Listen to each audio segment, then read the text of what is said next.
नमस्कार मित्रांनो. कमळी 8 ऑगस्ट भागामध्ये अखेर राजनसमोर आलं. कमळी ही माझीच मुलगी आहे आणि ही आनंदाची बातमी त्याने अन्नपूर्णाला सांगितली. पण तरी पण दोघं शांत राहणार ते का? चला तर बघूया. राजनला सिद्धटेकला रिसॉर्ट बांधायचं असतं. तो जागेसाठी खूप प्रयत्न करतो. त्यामुळे गावातले काही लोक येतात आणि सरूला त्रास देतात. हे जेव्हा राजनला कळतं तेव्हा तो गावात जातो. तेव्हा गावामध्ये बंड्या लोकांची भांडणं सोडत असतो. हे राजन बघतो आणि म्हणतो, हा परफेक्ट माणूस आहे. ही गोष्ट तो अन्नपूर्णाला बोलून दाखवतो.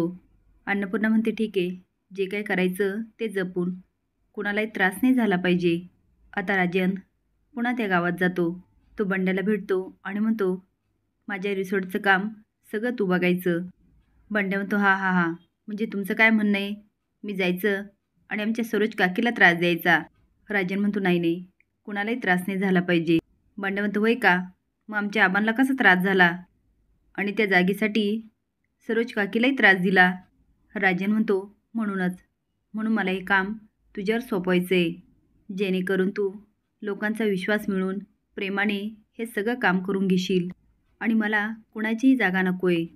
ज्यांना जागा विकायची आहे मी त्यांचीच जागा घेणार. फक्त त्या सरोजिनी होत्या, त्यांची जागा मला आवडली होती. त्यांना माझा एक निरोप देशील का? त्यांना जेव्हा विकायची असेल तेव्हा फक्त मला कळवा. त्यांच्या जागेची जी काही किंमत असेल मी ती देईल. बंड्या म्हणतो, नाही रे बाबा, त्या सरू काकीला मी नाही भेटणार. राजन विचारतो, का? तो म्हणतो, अहो, त्यांची कमळी शहराकडे गेली शिकायला आणि तिच्याबरोबर माझी बहीण निंगी पण गेली. तेव्हापासून त्या लई चिडचिड करतात. आता राजनचा चेहरा खुलतो. तो म्हणतो, कमळी आणि निंगी? बंड्या म्हणतो, काय तुम्ही त्यासनी ओळखता? राजन म्हणतो, हो, मी भेटलो आहे त्यांना. ते आमच्याच कॉलेजमध्ये शिकतात. आता बंड्याला खूप आनंद होतो. तो म्हणतो, काय तुमच्या कॉलेजमध्ये? राजन म्हणतो, हो, माझ्याच कॉलेजमध्ये. आणि तू त्यांची काळजी करू नको, मी त्यांच्याकडे लक्ष ठेवेल. फक्त तू सरोजिनीला सांग, तुम्ही कमळीची अजिबात काळजी करू नका. बंड्या म्हणतो, अहो, ती सरू काकी त्या कमळीचं तोंडही पाहायला तयार नाही. बरं, तुम्ही माझी बहीण आणि कमळीची काळजी घ्या. तो आता घरी जातो आणि अन्नपूर्णाला म्हणतो, आई, तुला माहिती आहे का, ती कमळी पण सिद्धटेकचीच आहे. अन्नपूर्णा आनंदात म्हणते, काय? मी म्हटलं होतं ना राजन, ह्या मुलीशी नक्कीच काहीतरी नाळ जोडलेली आहे. तिला जेव्हा जेव्हा भेटायची ना तेव्हा ती आपलीशी वाटायची, अगदी माझ्या मोठ्या नातीसारखी. राजन म्हणतो, हो, आणि आई, तुला माहिती आहे का, आता मी रिसॉर्टचं काम त्या निंगीच्या भावाकडे दिलं, बंड्याकडे.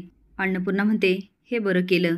पण राजन, मी काय म्हणते, तू जेव्हा सिद्धटेकला जाशील ना तेव्हा त्या कमळीच्या आईला भेट. कारण कमळी तिला न सांगताच घर सोडून आली आहे. ती बिचारी काळजीत असेल. तिला सांग, तुम्ही अजिबात काळजी करू नका. आणि तुला माहिती आहे राजन, मी जेव्हा कमळीला ट्रॉफी दिली ना तेव्हा तिच्या डोळ्यात पाणी बघितलं. मग मी तिला विचारलं आणि तिने सांगितलं, मी आईला न सांगताच घर सोडून आले. त्यामुळे म्हणते, तिच्या आईला भेट आणि तिच्याबद्दल सांग. आता राजन पुन्हा सिद्धटेकला जातो. आता ह्यावेळेस तो डायरेक्ट सरूकडे जातो. लांबून बघतो तर सरू कमळीचा फोटो बघत असते. त्याला आता आठवतं, बंड्या बोललेला असतो, मी बोललो होतो कमळीबद्दल, पण सरू काकू म्हणली मला तिचं तोंडही बघायचं नाही. आणि आज तर सरू कमळीचा फोटो बघून रडत असते. नक्की काय प्रकारे हे जाणण्यासाठी राजन तिथंच उभा असतो. आता सरूचा चेहरा अचानक त्याच्यासमोर येतो आणि तो म्हणतो, अरे, ही तर माझीच गौरी आहे आणि कमळी हिची मुलगी, म्हणजे कमळी माझी मुलगी आहे. पण सरू कमळीला घेऊन इथे का राहते आणि मला बघूनही ती माझ्यासमोर का येत नाही आहे? म्हणजे ह्यामागे नक्कीच काहीतरी तथ्य आहे. नाहीतर गौरी अशी नाही करायची, ती खूप समजदार आहे. ह्यामागचं सत्य मला शोधून काढावंच लागणार. तो आता घरी जातो आणि अन्नपूर्णाला म्हणतो, आई, तुला माहिती आहे का, कमळी दुसरी तिसरी कुणी नसून तुझी मोठी नाते. अन्नपूर्णा शॉक म्हणते, काय? पण हे तुला कसं कळालं?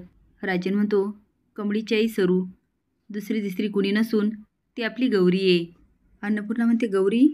राजन म्हणतो, हो आई, पण ती अशी का राहते आपल्याला काहीच कळू देत नाही. ते का, याच्यामागचं कारण शोधून काढावं लागणार. तोपर्यंत आपण तिलाही कळू द्यायचं नाही, आपण तिला ओळखलं. अन्नपूर्णा म्हणते, राजन, तसं असेल तर आपण नक्की शोधून काढू. पण खरं सांगू का, मला आज खूप आनंद होतो की कमळी माझी मोठी नात आहे. राजन, मी तुला बोलले होते ना ह्या मुलीला पाहिलं की मला असं वाटायचं माझी मोठीच नात आहे. आता अन्नपूर्णा भरभरून बोलत असते आणि राजन तिच्याकडे कौतुकाने बघत असतो. आता अन्नपूर्णा आणि राजन कमळीसाठी काय करेल हे बघण्यासाठी लाईक आणि सबस्क्राईब करा. धन्यवाद.